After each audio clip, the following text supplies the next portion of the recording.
오늘 봉독해드린 창세기 49장 8절로 12절의 말씀을 가지고 앞장 서는 자의 축복이라고 하는 제목으로 우리가 말씀을 묵상하려고 합니다.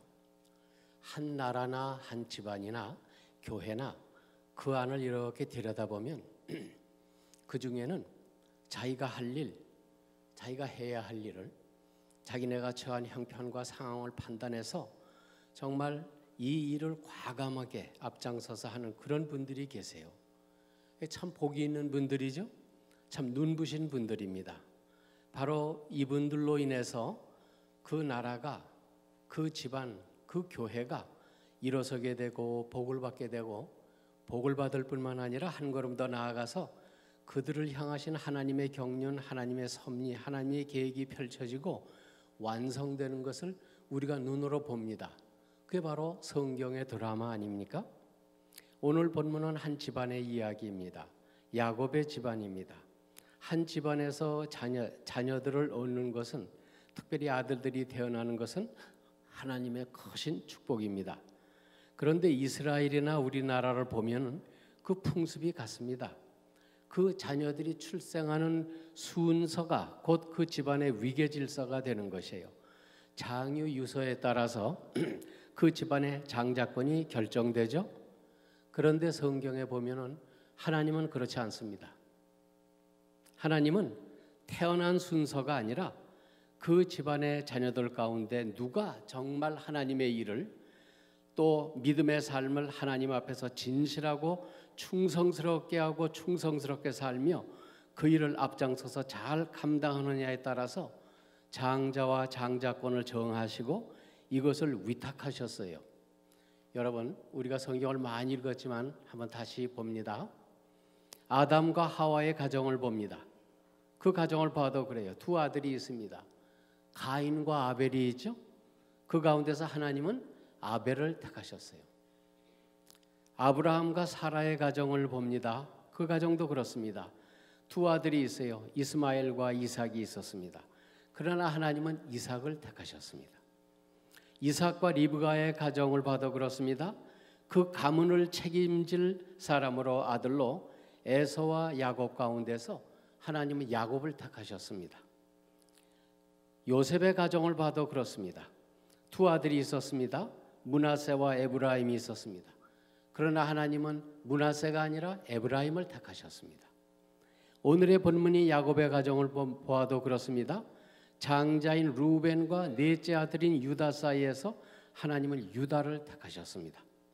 오늘 드릴 말씀, 설교 말씀의 요지를 결론부터 먼저 미리 말씀드린다고 한다면은 한 집안에서, 한 교회에서 누가 믿음의 장자가 되느냐는 누가 하나님의 일, 믿음의 생활, 곧 교회의 직분, 소임을 잘 감당하느냐에 달리는 것이고, 이 일을 앞장서서 충성스럽게 잘 감당하는 그 사람, 그 일꾼이 바로 믿음의 장자요, 축복의 장자요, 한 나라, 한 집안, 한 교회의 축복의 통로가 된다고 하는 것이 오늘 본문의 메시지입니다.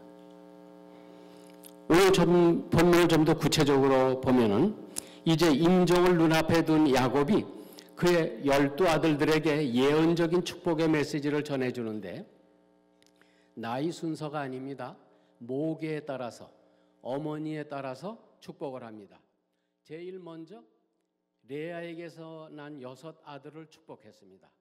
루벤, 시므온, 레위, 유다, 스불론, 이사갈이에요. 그 다음엔 두 첩, 비라하고 실바에게서 납달리를 축복했어요. 그리고 나서는 그의 사랑하는 아내 라헬에게서 낳은 두 아들 요셉, 베냐민, 이 두 아들, 이렇게 12아들들을 축복했습니다. 그리고 나서 아주 중요한 말씀이 창세기 49장 28절에 나옵니다. 이들은 이스라엘의 12지파라. 이와 같이 그들의 아버지가 그들에게 말하고 그들에게 축복하였으니 곧 그들 각 사람의 분량대로 축복하였더라 그랬어요. 각 사람의 분량대로 축복하였더라. 이 말씀이 제 귀와 제 마음 깊이 와서 닿습니다. 사랑하는 성도 여러분, 오늘 예배 참석하신 우리 성도님 한 분 한 분에 제가 이렇게 뵈니까 아는 분도 많이 계시고 어른들도 계시고 목사님도 계시고 정말 한 분 한 분의 그 믿음의 분량이 좀 더 크고 높고 깊어지시기를 제가 간절히 기도하고 소망합니다. 하나님께서는 여러분의 그 커진, 높아진 그리고 깊어진 분량을 하나님의 은혜와 사랑과 축복으로 가득가득 채우실 줄로 믿습니다. 그런데 사실 이 12아들들이요, 이스라엘의 12지파를 이룰 때에는 그 내용이 달라집니다. 요셉 대신에 그의 두 아들 므낫세와 에브라임이 각각 한 지파씩이 되죠. 야곱은 손자 두 명을 아들의 반열에 올려 세웠습니다. 그러면 대신 아들 중에서 누군가 두 사람이 빠져야 되겠죠. 그래서 빠진 것이 요셉과 레위가 빠졌습니다. 요셉은 자기 아들 둘이 들어가서니까 빠졌다고 그러더라도 레위는 왜 빠졌습니까? 레위는 제사장 집안으로 하나님의 성전을 지켜야 했기 때문에 빠졌어요. 이렇게 10명의 아들들과 2명의 손자가 이제 조만간 곧바로 이스라엘의 12지파를 형성하고 이것이 신약시대의 12사도로 이어지죠. 그러면서 요한계시록 21장 14절에 나오는 하나님 나라의 12초석이 되는 것이에요. 그 성의 성곽에는 12기초석이 있고 그 위에는 어린 양의 12사도의 12이름이 있더라고 요한계시록 21장 14절은 말합니다. 이렇게 하나님께서는 야곱의 가정을 통해서 장차 임하실 메시아 예수 그리스도의 강림을, 지금 우리가 강림을 준비하고 있죠. 예수 그리스도의 강림을 준비하시면서 인류 구원의 역사와 섭리와 계획에 큰 흐름을 예비하시면서 이 계시의 말씀을 오늘 아침 우리들에게 직접 하나님이 주고 계시는 것이에요. 너희가 바로 2012년, 2013년 새해에 새 이스라엘의 12지파라고 말씀하고 계시는 것이에요. 특별히 그 중에서도 너희는 유다 지파가 되라고 말씀하고 계신 것입니다. 이것이 바로 오늘 창세기 49장 8절로 12절의 메시지 아닙니까? 그렇습니다. 이 야곱의 예언의 말씀대로, 예언의 축복대로 유다와 그 지파는 이스라엘의 장자요 이스라엘의 지파가 됩니다. 여러분, 유다와 그 후손들이 어떤 삶을 어떻게 살았길래 하나님께서 이들을 택하셨을까? 우리가 한번 자세히 살펴봅니다. 어떻게 그들이 야곱 집안의 장자요 이스라엘의 장자 지파가 될 수 있었습니까? 한마디로 말하면 그들이 하나님의 일을, 하나님의 뜻을 따라서 앞장서서 근실하게 정직하게 그 일을 감당했기 때문인 것이에요. 여러분, 이제 구체적으로 유다와 그 지파가 어떤 일에 앞장을 섰는가 살펴봅니다. 7가지를 우리가 성경에서 찾아볼 수 있습니다. 첫째는 유다는 자기 동생 요셉의 생명을 구하는 일에 앞장섰습니다. 생명을 살리는 일에 유다가 앞장섰어요. 창세기 37장 26절로 27절에 보니까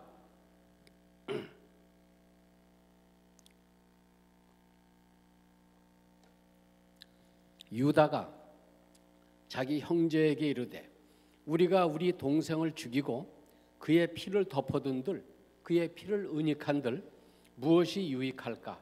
자, 그를 이스마엘 사람에게 팔고 우리 손을 그에게 대지 말자. 그는 우리의 동생이요 우리의 고륙이라 하매 그 형제들이 다 청정하였더라. 그렇게 성경은 말씀합니다. 여러분, 형제가 형제를 해하는 이 끔찍하고 처참한 위급한 상황 중에서 그 형제의 생명을 유다가 구했습니다. 물론 유다가 더 적극적으로 동생을 구하고 이 어린아이를 아버지 앞으로 데려다가 주어사에 마땅했지만은 그렇지 못하는 것은 분명 하나님 앞에 죄를 지은 것이에요. 그러나 여러분, 우리 유다의 그 집안을 한번 잘 살펴봅니다. 한 지붕 밑에 여러 서모들이 한 지붕 밑에 같이 살아요. 정실인 자기 어머니, 그 한 맺힌 그 삶을 본 유다에게는 그 어머니의 아픔과 고통과 눈물을 보아온 그로서는 이것이 그가 처한 상황에서 특별히 살기등등한 이복 형제들 틈에서 그가 취할 수 있는 최선의 길이 아니었는가 그렇게 생각을 해봅니다. 결국 유다는 이 위기를 극복합니다. 그리고 동생 요셉의 생명을 살렸습니다. 두 번째로 유다가 어떤 일에 앞장을 섰습니까? 가뭄으로 양식이 떨어져 다 죽게 된 야곱의 가정, 전량 가정을 위해서 양식을 구해오는 일에 앞장을 섰습니다. 동생 베냐민을 반드시 데리고 오라고 하는 애굽의 요셉 총리와 그 아들을 절대로 안 보내려고 그러는, 죽어도 안 보내려고 하는 아버지 야곱 사이에서 그 아이 베냐민의 신변 보장을 위해서 자기 몸을 볼모로 잡힙니다. 오늘 성경 43장 8절로 10절은 이렇게 말씀합니다. 유다가 그의 아버지 이스라엘에게, 요셉에게 저 아이를, 베냐민입니다, 저 아이를 나와 함께 보내시면 우리가 곧 가리니 그러면 우리와 아버지와 우리 어린 것들이, 우리 어린 아이들이 다 살고 죽지 아니하리이다. 굶어 죽지 아니하리이다. 내가 그를 위하여, 베냐민을 위하여 담보가 되오리니 아버지께서 내 손에서 그를 찾으소서. 내가 만일 그를 아버지께 데려다가 아버지 앞에 두지 아니하면 내가 영영이 그 죄를 지리이다. 우리가 지체하지 아니하였더라면 벌써 2번은 더 갔다 왔으리이다. 이런 말을 하고 있습니다. 여러분, 유다의 과감한 결단과 희생으로 말미암아 야곱 가문이 아사를 면했습니다. 전부 굶어 죽게 생긴 판에 그 아사를 모면했죠. 세 번째, 유다는 어떤 일에 앞장섰습니까? 요셉의 동생 베냐민을 구하는 일에도 앞장을 섭니다. 요셉을 먼 곳으로 팔아넘긴 이 형제들이 큰 기근을 만나서 애굽의 양식을 구하러 갔다가 이들 자루 속에서 애굽 총리 요셉의 은잔이 발견되는 것이에요. 그 은잔이 발견된 자루의 주인은 죽고 나머지 형제들은 전부 애굽의 종이 되는 절대절명의 위기에 처했을 때 이제 그 은잔으로 말미암아 죽겠는 베냐민을 유다가 가로막고 나섭니다. 그 잔이 베냐민의 자루에 의해서 발견된지라 유다가 가로되, 유다가 요셉 총리에게 하는 말입니다. 청컨대 주의 종으로, 나로 주의 종으로 이 아이를 대신하여, 이 아이 내 동생 베냐민을 대신하여 내 주의 종이 되게 하시고 이 아이는 그의 형제들과 함께 올려 보내소서. 간곡하게 호소합니다. 이 어린 내 동생 베냐민 대신에 내가 어떤 형벌이나 운명도 달게받고 감사하겠다고 나서는 그 유다의 형제 우애 앞에서 요셉은 무너져 내립니다. 더 이상 요셉은 자기의 신분을 감추지 못하고 유다 앞에 통곡을 하죠. 요셉이 그 정을 억제하지 못하여 소리질러 모든 사람을 물러가라 하고 그 형제에게 자기를 알리니 요셉이 큰 소리로 우는지라 애굽 사람에게 들리며 바로의 궁중에 들리더라. 당신들이 나를 이곳에 팔았으므로 근심하지 마소서, 한탄하지 마소서. 하나님이 생명을 구원하시려고, 하나님이 우리 아버지 야곱의 가정의 생명을 구하시려고 나를 당신들 앞서 보내셨나이다. 유다가 베냐민의 생명을 구하려고 발벗고 나서자 하나님께서는 요셉을 통해서 이 모든 형제들의 생명과 형제 우애를 지키시고 이들을 축복하셨습니다. 여러분, 유다야말로 어떤 사람입니까? 한 지붕 밑에서 이 이복 형제들 간에 오랜 세월을 두고 갈기갈기 찢기고 상했던 모든 아픔과 상처를 싸매고 치유하고 회복하는 일에 이 유다가 앞장섰던 것이에요. 네 번째로 유다는 어떤 일에 앞장을 섰습니까? 이제 자기 동생 애굽 총리 요셉의 초청으로 야곱의 온 가문들, 온 식구들을 애굽으로 안전하게 이주시키는 일에도 모든 책임을 한 몸에 지고 이 일에 앞장을 섭니다. 그리고 그들이 고센 땅에 안전하게 정착할 때까지 모든 과정과 절차 하나하나를 본인 책임하에 이것을 하나하나 다 완수했습니다. 이렇게 해서 세월은 흘러갑니다. 430년이라고 하는 세월이 흐르면서 유다는 물론 죽었지만은 그 후손인 유다 지파는 출애굽과 함께 광야 40년 생활과 그 행군에 있어서도 항상 앞장을 지킨 지파였습니다. 민수기 10장 13절로 14절에 보면은 새 표준 번역에 표준 새 번역에 이렇게 번역을 했습니다.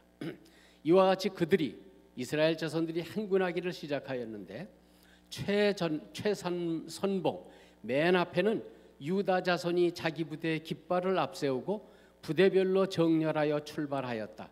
유다 군대는 아비나답의 아들 나손이 이끌었더라고 했어요.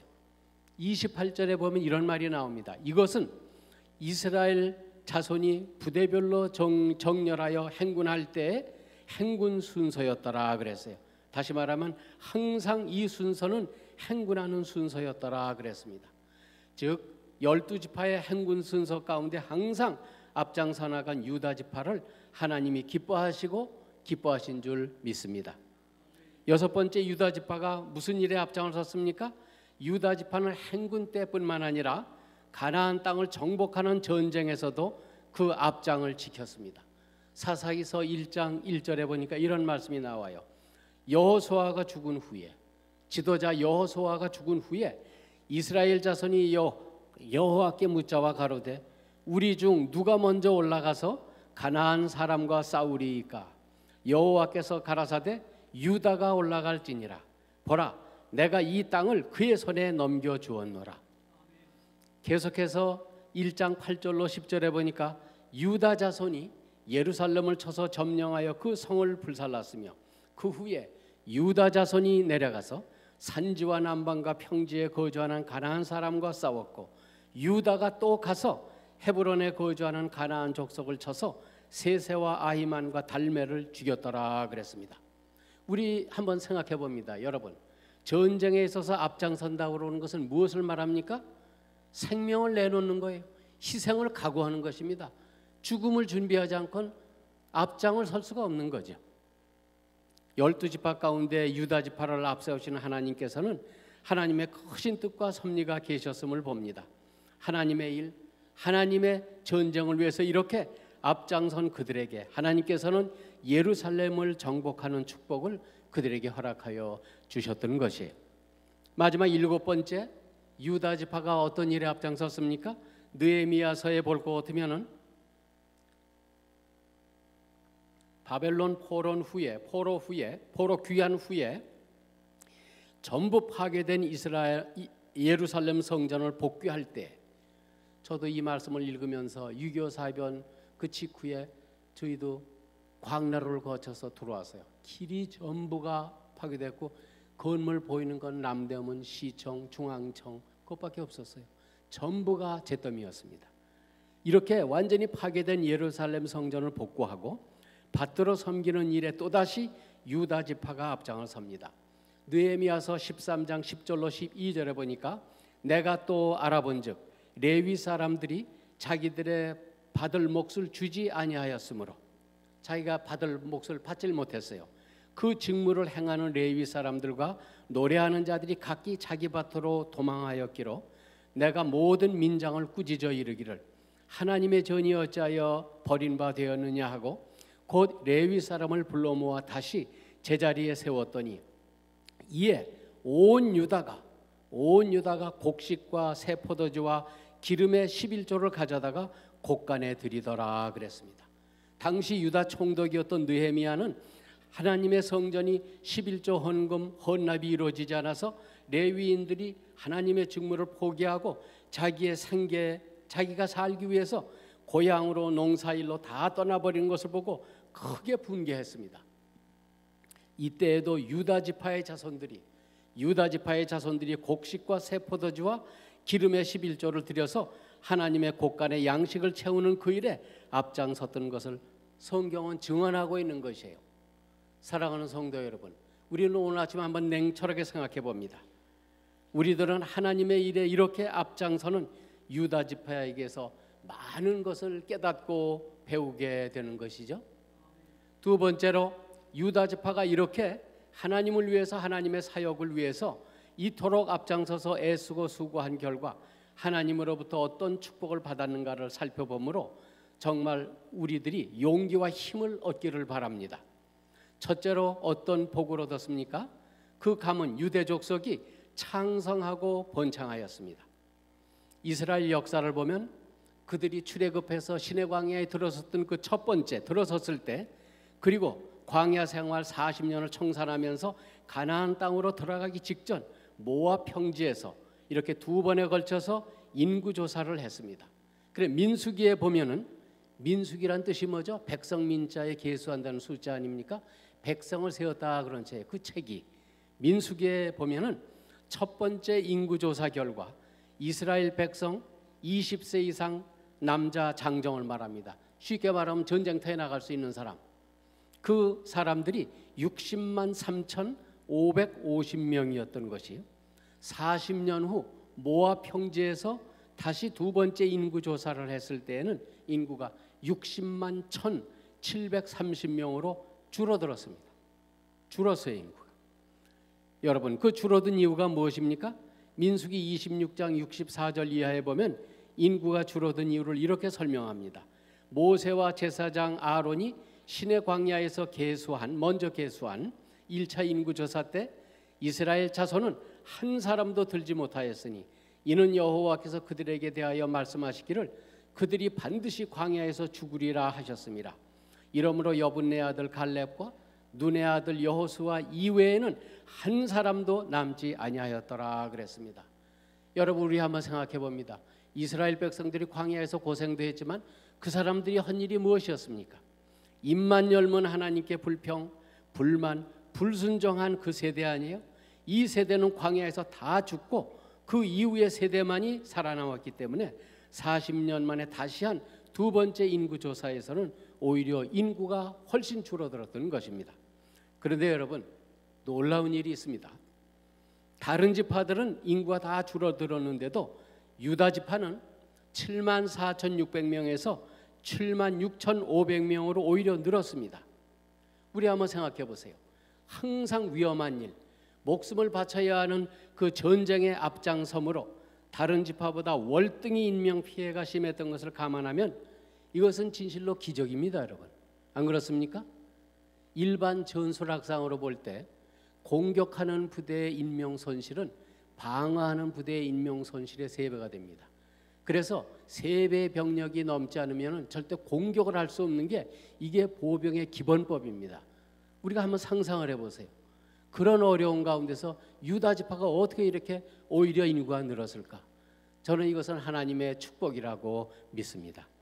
하나님이 유다 지파를 지켜주시고 보호해 주신 하나님의 은총이 아니고서는 이런 일이 생길 수가 없는 거죠. 두 번째, 유다 지파가 어떤 복을 받았습니까? 집안의 맨 큰 형님인 루벤 지파를 뛰어넘어서 장자의 직분, 장자의 축복을 누리게 됩니다. 오늘 본문 49장 8절에 보면 이러죠. 유다야, 유다가 무슨 뜻입니까? 찬송이란 뜻입니다. 유다야, 너는 내 형제의 찬송이 될지라. 내 아버지의 아들들이 내 앞에 절하리로다 그랬어요.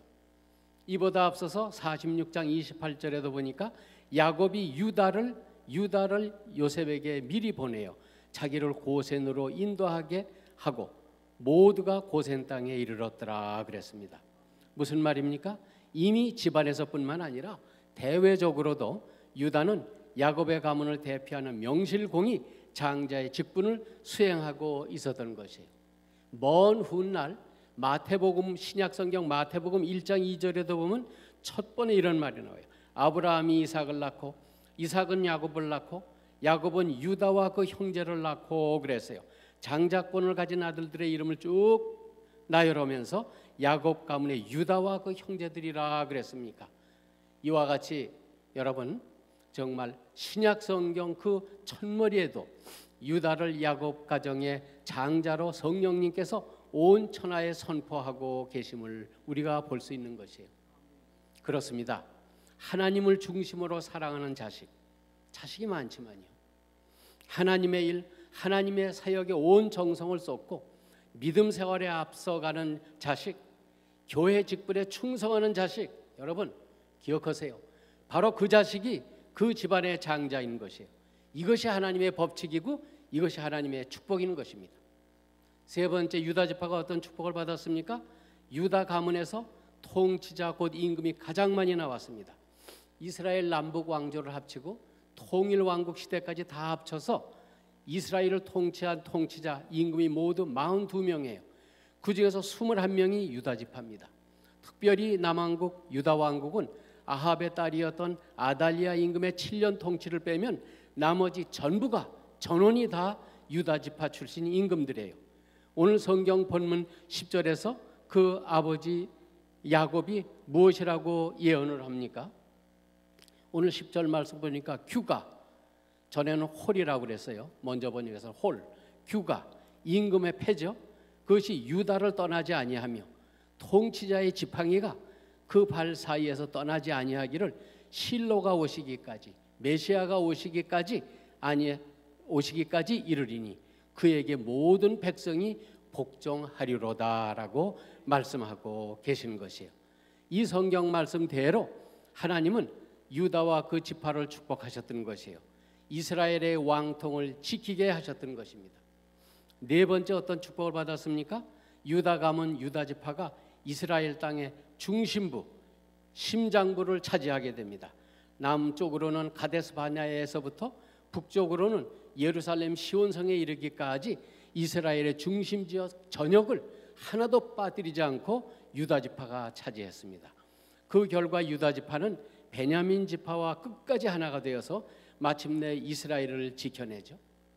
유다 지파는 베냐민 지파와 끝까지 하나가 되어서 마침내 이스라엘을 지켜냅니다. 여러분, 나머지 10지파는 역사의 뒤안길로 다 완전히 그리고 다 사라졌습니다. 이 두 지파가 이스라엘을 지켜냈던 것이에요. 저는 이 유다 지파, 베냐민 지파를 생각하면 예수님과 사도 바울을 떠올리게 돼요. 예수님과 사도 바울 한번 생각해 보세요. 그렇죠? 두 분이 끝까지 이신동체 한 몸이 되셔서 예수 그리스도의 복음을 전 세계에 전하고 전파하는 그 일을, 그 연상을 제가 안 할 수가 없어요. 얼마나 아름답습니까? 이렇게 해서 유다는 이스라엘을 상징하게 되었고 이스라엘을 대표하게 되는 것이에요. 지금도 온 세계 사람들이 이스라엘 민족을 무엇이라고 부릅니까? 유대 민족이라고 부릅니다. 이스라엘 땅을 유대 땅이라고 스스럼 없이 부르잖아요. 여러분, 이스라엘 국기가 무엇을 담고 있어요? 생각해 보세요. 이스라엘 기 다 아시죠? 줄 둘이 있고 그 가운데 뭐가 있습니까? 유다 지파의 상징인 다윗의 별이 그 가운데 있지 않습니까? 지금도 유다 지파가 온 세계 이스라엘의 위상을 높이고 떨치고 있는 것이에요. 다섯 번째, 무슨 축복을 받았습니까? 마지막으로 하나님께서 유다 지파를 축복하신 가장 큰 축복이 무엇입니까? 우리 구세주 예수 그리스도가 우리를 구원하러 이 땅에 오실 때 이스라엘 가운데서 유다의 혈통을 통해서 오셨습니다. 다윗의 자손으로. 얼마나 큰 축복입니까? 집안과 가문의 얼마나 큰 영광이에요. 어디에 태어나셨습니까? 유대 땅 베들레헴에 태어나셨습니다. 매해 이맘때가 되면 우리가 찬송을 부르잖아요. 기쁘다 구주 오셨네, 만백성 맞으라. 그죠? 그 찬송 부를 때입니다. 지금 수천 년 동안 눈 빠지게 기다리던 메시아가 드디어 유다 지파 혈통을 타고 이 땅에 오셨던 것이에요. 정말 우리가 기쁘다 구주 오셨네, 만백성 맞으라, 이 찬송을 부르면 지금도 감격이 이렇게 됩니다. 사랑하는 성도 여러분, 이스라엘 가운데서 유다 지파가 이와 같이 온 인류에게 이 기쁨, 이 감격을 안겨준 것이에요. 이 유다 지파의 아름다운 삶 7가지 앞장선 일과 그들이 하나님께로부터 받은 축복 5가지는 오늘을 사는 우리에게도 큰 지침이요, 도전이요, 교훈이 되는 줄로 믿습니다. 이제 2013년이 밝아옵니다. 사랑하는 성도 여러분, 이제 새해가 되면 교회마다 교회 일을 새로운 일꾼을 뽑습니다. 교회 일을 하다 보면 새해 새 일을 맡게 되는 경우가 있는가 하면 하던 일을 계속하는 경우도 있습니다. 또 어떤 일은 내가 정말 자원해서 앞장서서 하는 경우가 있는가 하면 어느 때는 내가 원치 않지만 교회의 필요에 따라서 정말 등을 떠밀리다시피 그렇게 반강제로 그 일을 맡게 되는 경우도 없지 않아 있습니다. 그러나 사랑하는 이들이여, 어느 경우이든지 교회에서 맡겨주신 그 일, 그 사명에 충성하시고 건실하게 그 임무에 최선을 다하시기를 간절히 소망합니다. 이 길이 바로 내 교회, 우리 교회의 유다와 유다 지파가 되는 구체적인 길인 줄로 믿습니다. 여러분, 성경에 보면요, 주님의 십자가도 억지로 진 사람이 나와요. 이게 마가복음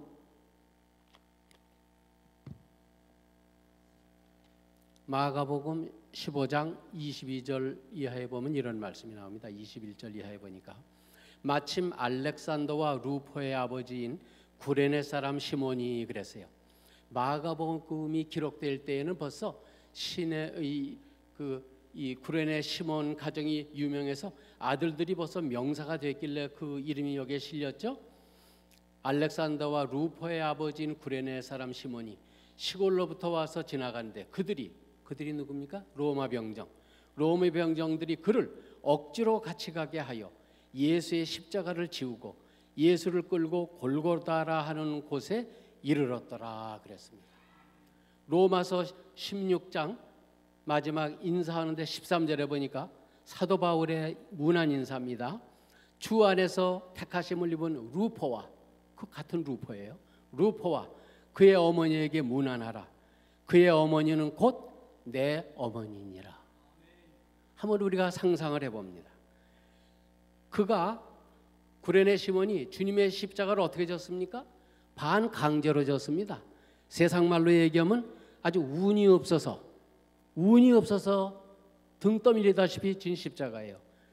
주님의 십자가 처형이 끝난 지 한 세대 30여 년이 흘러가고 나니까 그의 아들 루포와 그 어머니 구레네 시몬이 그 시몬의 아내가 어떤 신분의 사람이 됐습니까?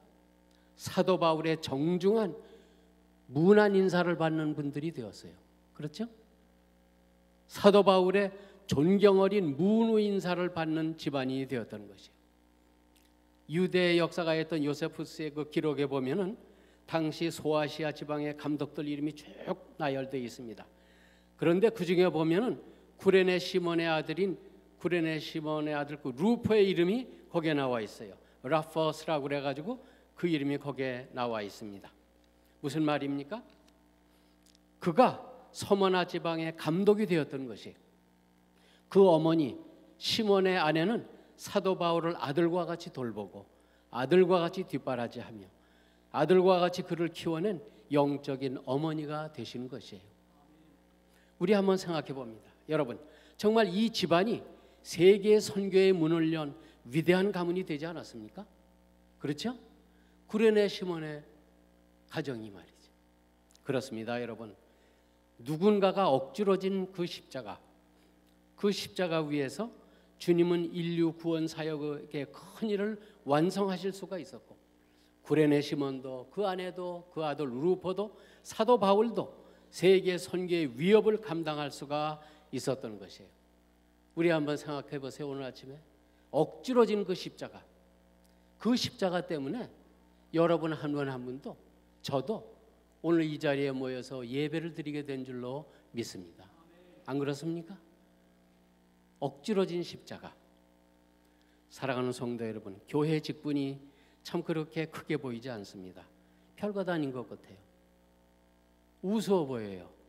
그렇지만 여러분께 맡겨진 그 십자가를 진심으로 앞장서서 잘 지셔서, 내가 지금은 그 이름들을 모릅니다. 그러나 많은 영혼을 주님 앞으로 인도하시는 주님의 신실한 일꾼들, 직분자들이 다 되시기를 제가 간절히 소망합니다.